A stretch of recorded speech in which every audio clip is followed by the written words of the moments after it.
What causes intimacy anorexia? That's our topic today, and we are going to get into that because it's so important. If you are an intimacy anorexic or you're living with an intimacy anorexic.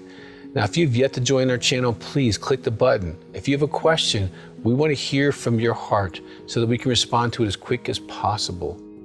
Now, intimacy anorexia is the active withholding of spiritual, emotional, and sexual intimacy in a marriage. And so what happens is the spouse feels married and alone.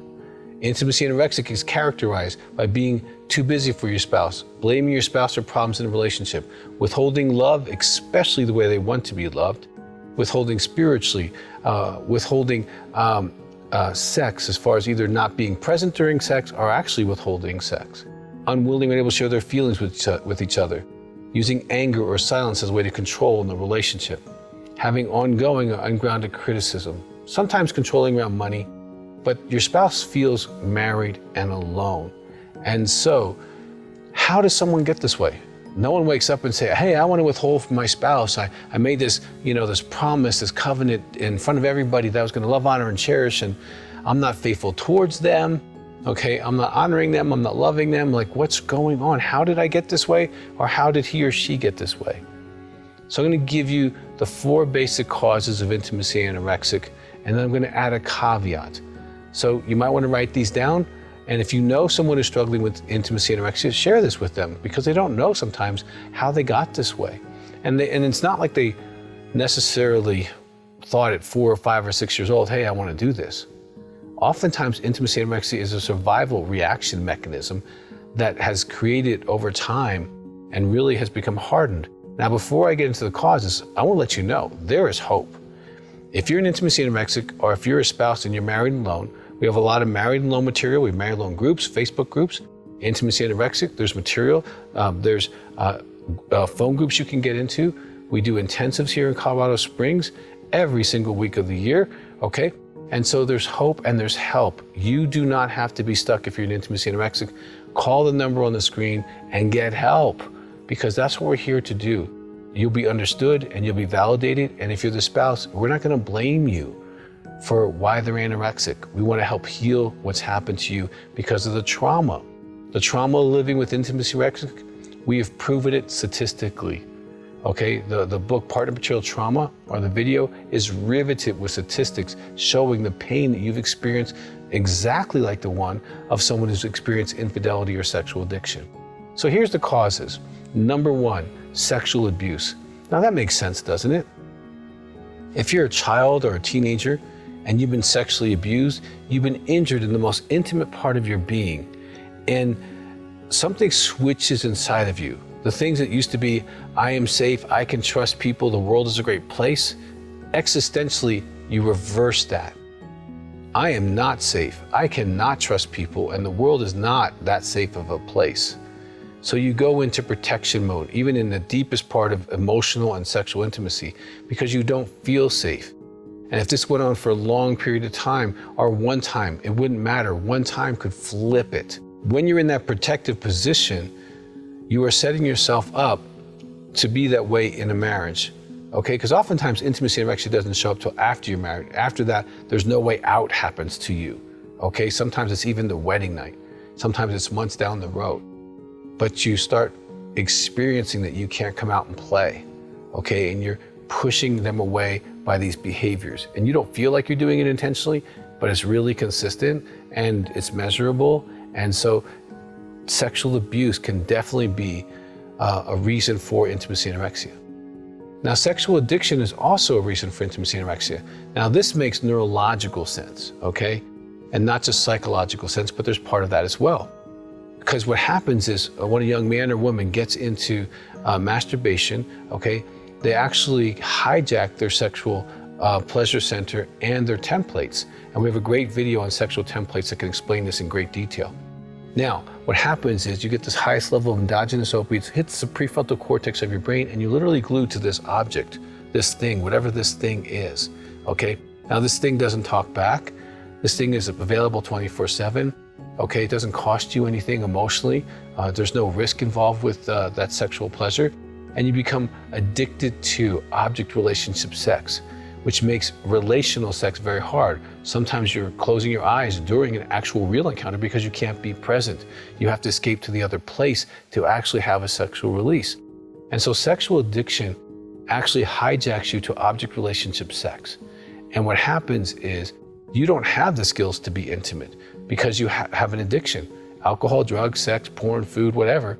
You stop developing spiritually and emotionally and even morally. And so what happens is you are in this kind of immature place, and intimacy anorexia can be another addictive pattern that comes into your life, actively withholding intimacy. And sometimes it's because you didn't tell your spouse that you have a sex addiction. You don't tell your spouse what you're actually doing sexually, okay? And so you have a secret world, and you have guilt and shame because of that secret world. So you have to protect your secret world, and that secret world's inside of you, so you have to protect you, which then intimacy anorexia comes in, and it really helps you with that whole process. Now, if you do have sexual addiction and intimacy anorexia, you're going to have to actively heal both at exactly the same time because they're interconnected and they feed off of each other. If you don't stop the addiction, you will stay anorexic. If you don't stop the anorexic, you'll go back cyclically to the addiction, okay? Now, the third cause is an attachment disconnection from the opposite gender parent. So if you're a woman, your attachment to dad, he wasn't there emotionally, or he wasn't there physically, or he was abusive, or maybe even a sexual abuser, okay? The same with mom. If you were a boy growing up with mom, maybe she was good at managing things, but she wasn't good at relating to you. She never told you, I love you, I'm proud of you. You had no way of sharing feelings with her. She wasn't safe, or maybe she was volatile. Maybe she was an alcoholic, okay? Or maybe she was disconnected in some other way, or just physically gone, or she died. You have this attachment issue with mom. And so when you go into marriage, attachment's not something you're actually seeking. It's not something you even expect. And it's not something you're skilled at doing. So intimacy anorexia comes in and again supports you to be as safe as possible and not be exposed that how incompetent you are at emotional intimacy. Now again, this can totally be healed, all right? Number 4 is role model neglect. And this is oftentimes where both parents struggle with intimacy and connection. There's even cultures who are like this, where you don't hear I love you, you don't hear I'm proud of you, you're just told to do good, look good, and all that kind of stuff, but you're not really related to by either parent. And you actually learn by role model that spouses aren't close, that they function, they don't relate. And so you don't have any skills given to you by them, and you have a role play of what that looks like. Now I'm gonna add the caveat right here. You can have none of these and be an intimacy anorexic because you married an intimacy anorexic. We have a great DVD on reactive intimacy anorexia that would be really well for you to watch. But you can be really healthy, spiritually, emotionally, sexually, go into a marriage and be all in, and it'll take years, sometimes even a decade or more. You keep trying and trying and trying and trying and trying, and you get rejected, pushed away, get excuses. They have headaches, they're tired, they're working too much. They criticize your body, they criticize something else you do. They have you on this treadmill of always wanting to be loved, and eventually you wear out and you go, you know what? This ain't working. And because of the dysfunction of their intimacy anorexia, you have to adapt. And some people adapt in a pattern that's similar to the pattern they're in, and they start adapting in an intimacy anorexic way. And so you could actually move into intimacy anorexia by being married to one long enough. You know, just like if you were married to an alcoholic and eventually you just give in and drink with them, and then you become an alcoholic, okay? And so these are the causes of intimacy anorexia. And if you have it, here's the good news. There's hope. It doesn't matter how you got there. It really doesn't. Once you start applying the recovery principles in the Intimacy Anorexia book, the workbooks, get in a phone group, you can start healing. There's a lot of hope here.